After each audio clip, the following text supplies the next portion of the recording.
Assalamualaikum warahmatullahi wabarakatuh.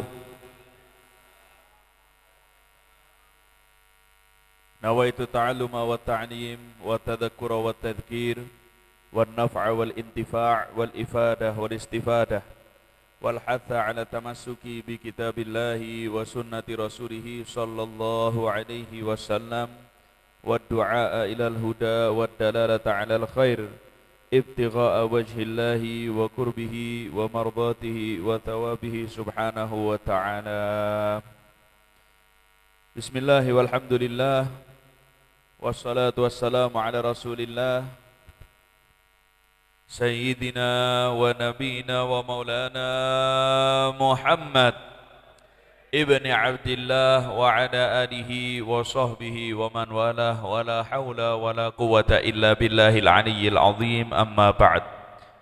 Rabbi shrah li sadri wa yassir li amri wa hlul 'uqdatam min lisani yafqahu qawli, amin amin ya rabbal alamin. Hadratal muhtaramin, sedaya para alim ulama wabil khusus Kiai Haji Nur Hamim Al-Hafidh, sedaya para asatid, para sesepuh bini sepuh ingkang hadir, saha hadirin hadirat ingkang dimulyakaken Allah dunia akhirat, amin ya rabbal alamin. Alhamdulillah, segala puji bagi Allah yang senantiasa memberikan nikmat anugerah karunia rahmatnya kepada kita pada malam hari ini di waktu yang mulia, di majelis yang mulia. Dan alhamdulillah di saat hujan pula, mudah-mudahan hujan ini pun menjadi hujan rahmat, menjadi hujan maghfirah, menjadi hujan nikmat dari Allah subhanahu wa ta'ala, amin ya rabbal alamin. Salawat dan salam bersama kita panjatkan kepada baginda besar Nabi Muhammad sallallahu alaihi wasallam yang senantiasa kita nantikan syafaatnya kelak di yaumil qiyamah, amin ya rabbal alamin. Hadirin hadirat yang dirahmati Allah, wajib kiranya kita bersyukur kepada Allah subhanahu wa ta'ala karena kenikmatan yang sangat besar, khususnya nikmat iman dan Islam. Dan juga kita ditakdirkan oleh Allah dapat berada di waktu yang mulia, di bulan yang mulia, yaitu di bulan Rajab. Di bulan Rajab yang dikatakan bulan Rajab al-Ashab. Bulan Rajab al-Ashab. Kenapa dikatakan al-Ashab? Li'anna fihi tusabbur rahmah, tusabbul maghfirah. Karena di dalam bulan Rajab ini betul-betul dikucurkan, dituangkan dengan deras rahmatnya Allah, maghfirahnya Allah bagi orang-orang yang betul-betul ingin kembali kepada Allah subhanahu wa ta'ala. Maka dari itu ini kesempatan bagi kita semua hadirin hadirat, kesempatan bagi kita meningkatkan kualitas ibadah kita kepada Allah subhanahu wa ta'ala. Jangan kita sia-siakan, jangan kita kemudian malah lebih memilih nganggur atau bahkan naudzubillah malah kita bermaksiat kepada Allah subhanahu wa ta'ala. Ini adalah saatnya kita ibadah, ini adalah saatnya kita taat kepada Allah subhanahu wa ta'ala. Nah, hadirin hadirat yang dirahmati Allah, Sayyidina Ali Zainal Abidin, putra Sayyidina Husain, beliau pernah mengatakan, jangan sekali-kali meremehkan ibadah sekecil apapun, karena bisa jadi di dalam ibadah yang kecil tersebut adalah letak ridho Allah subhanahu wa ta'ala.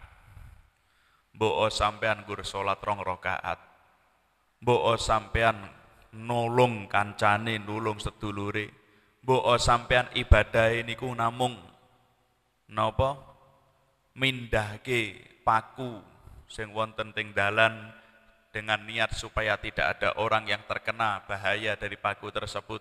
Jangan remehkan ibadah sekecil apapun, karena bisa jadi ternyata situ adalah letak ridhonya Allah subhanahu wa ta'ala. Begitu juga jangan remehkan perbuatan dosa atau maksiat sekecil apapun, karena bisa jadi di situ adalah letak murka Allah subhanahu wa ta'ala. Nah, maka dari itu ini merupakan saat yang tepat untuk kita menghormati bulannya Allah yang mulia. Karena dikatakan juga bulan Rajab ini adalah syahrullah. Bulan Rajab ini adalah bulannya Allah. Kita hormati dengan apa? Kita perbanyak ibadah, kita semangat ibadah, dan juga kita perkuat diri kita agar supaya tidak kalah dengan nafsu dan setan. Tidak kalah dengan nafsu dan setan yang kemudian kita mengerjakan maksiat, perbuatan dosa, na'udzubillah min dzalik. Tapi itu pun juga ketika kita dianjurkan supaya tidak meremehkan ibadah, kita juga diwanti-wanti supaya tidak tertipu dengan ibadah yang banyak. Misal, wong niku sampun ibadah kalih Gusti Allah tahunan. Sampun ibadah kalih Gusti Allah tahunan, puluhan tahun. Misal wong niku sampun ilmunya sampun tinggi. Wis apal kitab nopo kemawon. Ya apal, Al-Qur'an apal. Misalkan seperti itu. Jangan tertipu dengan apa yang telah dia capai.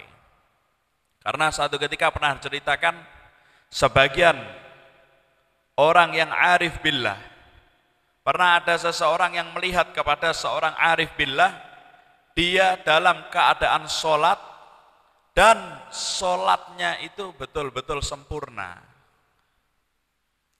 Betul-betul sempurna dalam sholatnya bagaimana?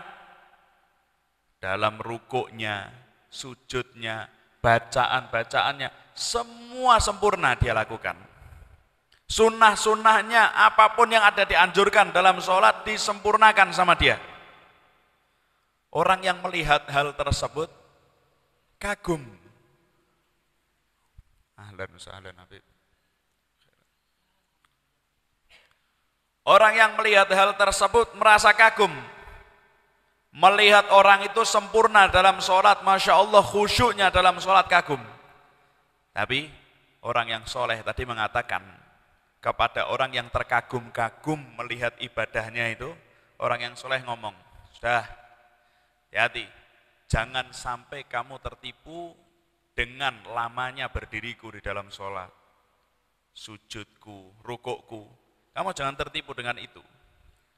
Karena iblis, ya, karena iblis itu menyembah Allah 80.000 tahun.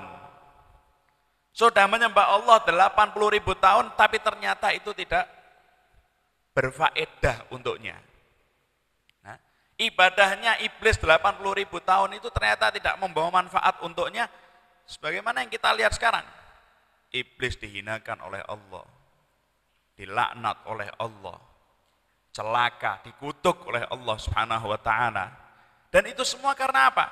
Karena sebuah maksiat yang dia lakukan, satu maksiat yang dia lakukan, yaitu tidak mau sujud kepada Nabi Adam, menolak atau menentang perintah Allah Subhanahu wa ta'ala. Bahkan ketika dia itu diusir dari surga, ketika iblis diusir dari surga itu dikatakan dia itu dalam keadaan duduk ada di tempat sujudnya dia. Iblis ini ketika diusir dari surga, dia dalam keadaan duduk masih di tempat ibadahnya dia. Kemudian diserukan kepadanya, "Ukhruj minha fa innaka rajim." Keluar kamu dari surga karena kamu adalah yang terkutuk. Wa inna 'alaika la'nata ila yaumiddin, dan untukmu laknat sampai hari kiamat. Na'udzubillah min dzalik. Loh, ahli ibadah iblis ini. Kita ini yang ibadahnya tidak seberapa, kalau dibanding dengan iblis, wah ya kadon. Ya, kejauhan kita. Maka dari itu jangan terus kita membanggakan ibadah-ibadah yang pernah kita lakukan. Karena kalau mau dibanding ibadah kita dengan iblis itu tidak ada apa-apanya kita. Sak pucuk kukunya, seujung kukunya itu tidak ada. Ya. Nah, bahkan diceritakan oleh As-Sayyid Al-Imam Ahmad bin Idris nafa'allahu bih, kisah daripada Nabi Adam dan iblis itu adalah merupakan Ta'dib merupakan pendidikan dari Allah Subhanahu wa taala, pelajaran dari Allah Subhanahu wa taala untuk orang-orang besar yang ditokohkan. Kayak poro-poro. Nah, ini merupakan kisah, merupakan pelajaran bagi orang-orang yang besar. Kenapa? Karena iblis itu, ibadahnya iblis itu lebih lama daripada umurnya dunia. Ibadahnya iblis itu lebih lama, sudah lebih lama ibadahnya iblis daripada umurnya dunia. 80.000 tahun. Ya, 80.000 tahun dia ibadah. Tapi bagaimana akhirnya? Dikeluarkan. Dari asalnya yang dia dicahaya, dikeluarkan oleh Allah menjadi kegelapan. Dari yang asalnya dekat sama Allah, diusir jauh sama Allah Subhanahu wa taala. Dan itu dikatakan karena apa? Karena dia tidak mau sujud, sekali saja dia tidak mau sujud. Biasanya sujud terus, biasanya ibadah terus kalau Gusti Allah. Tapi ketika diperintahkan sujud kepada Nabi Adam, dia tidak mau. Cuma sekali itu saja. Dan adapun tidak maunya iblis itu sujud adalah, pertama jelas yang kita tahu adalah karena sombongnya dia. Karena dia merasa lebih mulia daripada Nabi Adam. Tapi ternyata sebab dia itu tidak sujud juga ada. Kenapa? Karena dia itu sibuk kepada selain Allah Subhanahu wa taala. Karena dia disibukkan dengan sesuatu selain Allah Subhanahu wa taala. Maka dari itu hati-hati. Ketika kita itu disibukkan dengan selain Allah Subhanahu wa taala, kita perlu hati-hati. Karena di kalangan malaikat, iblis itu bukan malaikat, tapi hidupnya dia itu di kalangan malaikat. Nah, karena di kalangan para malaikat itu sudah ada kabar bahwasannya salah satu daripada mereka itu nanti tidak mau sujud ketika diperintahkan oleh Allah Subhanahu wa taala. Nah, ketika Allah Subhanahu wa taala memerintahkan mereka untuk sujud kepada Nabi Adam, mereka seluruh para malaikat itu segera untuk sujud karena mereka takut. Takut apa? Takut mereka itu masing-masing takut jika dirinya itu adalah yang dikatakan tidak mau sujud. Dikongkon sujud ke Allah, langsung sujud kabeh. Dan di saat itu apa? Iblis ternyata tidak segera untuk bersujud. Apa yang dia lakukan? Justru dia itu cari-cari. Dia itu cari-cari. Sopo ya? Sing dimaksud ora gelem sujud iki sopo ya? Nah, dia cari-cari siapa ya malaikat yang dimaksud tadi tidak mau sujud. Ternyata yang lain semua itu sudah sujud. Tinggal iblis tok sing durung sujud. Kenapa? Dia sibuk tidak langsung melaksanakan perintah Allah, tapi dia disibukkan dengan mencari-cari siapa ya yang tidak sujud. Ternyata ketemu yang tidak sujud siapa? Iblis sendiri yang tidak sujud, yang lainnya sujud kepada Allah Subhanahu wa taala. Ini salah satu sebab. Kenapa? Sebabnya dia itu berpaling, dia disibukkan daripada selain Allah Subhanahu wa taala. Kita tahu semua, kita selalu diperintahkan sama Allah. Kita diperintahkan untuk selalu ibadah. Kita diperintahkan untuk selalu taat. Itu tugas kita sebagai hamba, tugas kita sebagai makhluknya Allah adalah kita beribadah, kita menyembah Allah Subhanahu wa ta'ala. Maka dari itu, gunakan waktu yang Allah berikan kepada kita adalah untuk ibadah. Jangan kemudian kita gunakan untuk maksiat. Hadirin hadirat yang dirahmati Allah. Nah, jangan sekali-kali kita merasa aman daripada murka Allah. Kok sok-sokan kita? Katakanlah yang memiliki nasab yang mulia, nasab jika tidak dibarengi dengan akhlak, tidak dibarengi dengan takwa, tidak dibarengi dengan amal soleh, tidak manfaat itu. Ya, tidak manfaat itu. Jika seorang yang bernasab mulia, tapi apa yang dia miliki, akhlaknya, ilmunya, kelakuannya tidak seperti leluhur-leluhurnya yang mulia, maka apa manfaat daripada derajatnya yang tinggi itu? Malu justru harusnya kita ini. Kita yang dikatakan fulan bin fulan wong soleh, wah kita leluhur kita orang soleh bin soleh bin soleh bin soleh bin Karim bin Karim. Turunane wong mulya, turunane wong mulya, turunane wong mulya. Tapi cuma mengandalkan keturunan saja.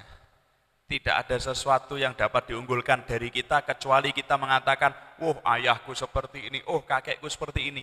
Ini semua tidak ada manfaatnya untuk dia. Maka dari itu, jangan sekali-kali kita mengandalkan nasab, jangan sekali-kali kita mengandalkan ibadah yang pernah dilakukan, tapi kita harus barengi itu semua adalah dengan takwa kepada Allah Subhanahu wa ta'ala. Malaikat mohon wedi kok karo Gusti Allah.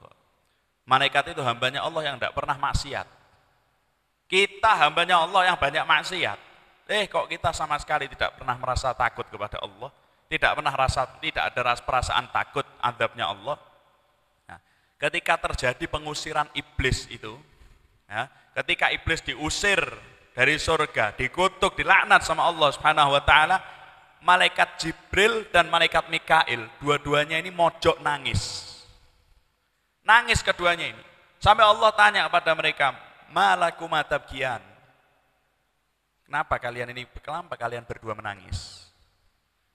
Kemudian mereka berdua menjawab, "Ya Rabb, la ta'manna makrok." Ya Allah, ternyata manu makrok. Ternyata kami saja masih belum aman daripada azab-Mu ya Allah. Ternyata kami masih belum aman daripada murka-Mu ya Allah. Kemudian Allah mengatakan, Allah berfirman kepada mereka, "Hakadha kuna." Begitulah yang harusnya kamu lakukan. La ta'mana makri. Jangan kalian itu merasa aman terhadap azabku, merasa aman terhadap murkaku. Fala ya'manu makrallahi illal qaumul khasirun. Tidaklah merasa aman terhadap azabnya Allah kecuali mereka adalah orang-orang yang merugi. Maka dari itu tugas kita memang ibadah kepada Allah. Tugas kita taat sama Allah Subhanahu wa ta'ala. Tugas kita jauhi maksiat. Tapi kita masuk surga adalah bukan dengan itu semua. Kita masuk surga bukan dengan ibadah. Kita masuk surga bukan dengan menjauhinya kita terhadap maksiat, tapi kita masuk surga adalah dengan rahmat Allah Subhanahu wa ta'ala. Terakhir, ada seseorang yang sudah menyembah Allah ratusan tahun.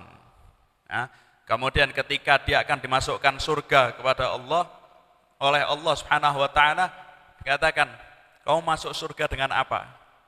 Dijawab olehnya, "Aku masuk surga dengan amalku ratusan tahun ya Allah." Kalau amalmu ratusan tahun kita lihat amalmu ratusan tahun itu tidak sebanding dengan nikmatku. Satu saja nikmatnya Allah, tidak sebanding amalan ratusan tahun itu. Malaikat diperintahkan, coba perlihatkan satu nikmatku yang berupa pandangan mata. Moto iso ndelok ya nikmate Gusti Allah. Satu nikmatku yang berupa pandangan mata, coba timbang dengan ibadahnya yang ratusan tahun itu. 500 tahun itu.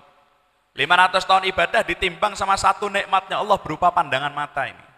Ketika ditimbang, jauh lebih berat satu nikmatnya Allah Subhanahu wa ta'ala yang berupa pandangan mata. Terus bagaimana nikmat-nikmat yang lain yang tidak dapat kita hitung, yang tidak terhingga? Kemudian dia mengatakan, "Ya Allah, kalau begitu ya Allah, masukkan aku ke dalam surgamu dengan rahmatmu."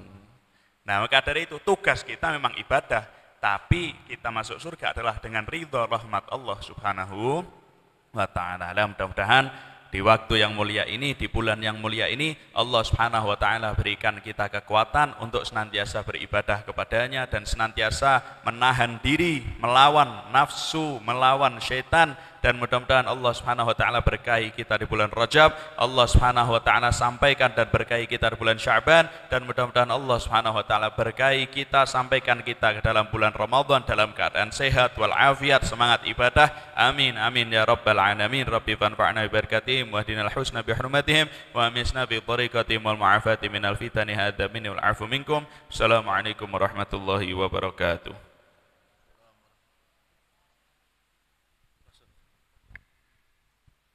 Bismillahirrahmanirrahim. Alhamdulillahi rabbil alamin. Allahumma shalli wa sallim ala sayyidina Muhammadin fil awwalin اللهم صل وسلم على سيدنا محمد في الآخرين اللهم صل وسلم على سيدنا محمد في كل وقت وحين اللهم صل وسلم على سيدنا محمد في الملأ الأعلى إلى يوم الدين اللهم صل وسلم على سيدنا محمد مفتاح باب رحمة الله عدد ما في علم الله صلاة وسلاما دائمين بدوام ملك الله وعلى آله وصحبه اللهم صل وسلم على سيدنا محمد وعلى آله وصحبه أجمعين ولما نظم الفكر من دراري الأوصاف المحمدية عقودا توجهت إلى الله متوسلا بسيدي وحبيبي محمد صلى الله عليه وسلم يجعل سعي فيه مشكورا وفعلي فيه محمودا وأن يكتب عملي في الأعمال المقبولة وتوجهي في التوجهات الخالصة والصلات الموصولة اللهم يا من إليه تتوجه الآمال فتعود ظافرة وعلى باب عزته تحت الرحال فتشاها منه الفيوضات الغامرة نتوجه إليك بأصرف الوسائل لديك سيد المرسلين عبدك الصادق الأمين سيدنا محمد الذي عمت رسالته العالمين أن تصلي وتسلم على تلك الذات الكاملة مستودع أمانتك وحفيد سرك وحامل راية دعوتك الشاملة الأب الأكبر المحبوب لك والمخصص بشرف الأفخار في كل موطن من مواطن القرب ومدهر قاسم إمدادك في عبادك وساقي كؤوس إرشادك لأهل ودادك سيد الكونين وأشرف الثقلين العبد المحبوب الخالص المحسوس منك بأجل الخصائص اللهم صل وسلم عليه وعلى آله وأصحابه وعلى حضرة اقترابه من أحبابه اللهم إنا نقدم إليك جاه هذا النبي الكريم ونتوسل إليك بشرف مقامه العظيم أن تلاحظنا في حركاتنا وسكناتنا بعين عنايتك وأن تحفظنا في جميع أدوارنا وتقلباتنا بجميل رعايتك وحسين وقايتك وأن تبلغنا من شرف القرب إليك وإلى هذا الحبيب غاية آمالنا وتتقبل منا ما تحركنا فيه من نياتنا وأعمالنا وتجعلنا في حضرة هذا الحبيب من الحاضرين وفي ضرائق اتباعه من السالكين ولحقك وحقه من المؤدين ولعهدك من الحافظين اللهم إنا لنا أدماعا في رحمتك الخاصة فلا تحرمنا ودنونا جميلة هي وسيلتنا إليك فلا تخيبنا آمنا بك وبرسولك وما جاء به من الدين وتوجهنا به إليك مستشفعين أن تقابل المذنب منا بالغفران والمسيء بالإحسان والسائل بما سأل والمؤمل بما أمل وأن تجعلنا ممن نصر هذا الحبيب ووازره ووالاه وظاهره وعم ببركته وشرف بجهاده أولادنا ووالدينا وأهل قدرنا ووادينا وجميع المسلمين والمسلمات والمؤمنين والمؤمنات في جميع الجهات وآتم راية الدين القويم في جميع الأقطار منشورة ومعالم الإسلام والإيمان بأهلها معمورة معنا وصورة واكشف اللهم كربة المكروبين وقضي دين المدينين واغفر للمذنبين وتقبل توبة التائبين وانشر رحمتك على عبادك المؤمنين أجمعين واكفي شر المعتدين والظالمين وابسط العدل بولاد الحق في جميع النواهي والأقدار وأيدهم بتأييد من عندك ونصر على المعاندين من المنافقين والكفار واجعلنا يا ربي في الحسن الحسين من جميع البلايا واجعلنا يا ربي في الحسن الحسين من جميع البلايا واجعلنا يا ربي في الحسن الحسين من جميع البلايا وفي الحرز المكين من الذنوب والخطايا وأتمنا في العمل بطاعتك والصدق في خدمتك قائمين وإذا توفيتنا فتوفنا مسلمين مؤمنين واختم لنا منك بخير أجمعين وصل وسلم على هذا الحبيب المحبوب للأجسام والأرواح والقلوب وعلى آله وصحبه ومن إليه منسوب وآخر دعوانا أن الحمد لله رب العالمين سبحان ربك رب العزة عما يصفون وسلام على المرسلين والحمد لله رب العالمين بالقبول بسر الفاتحة.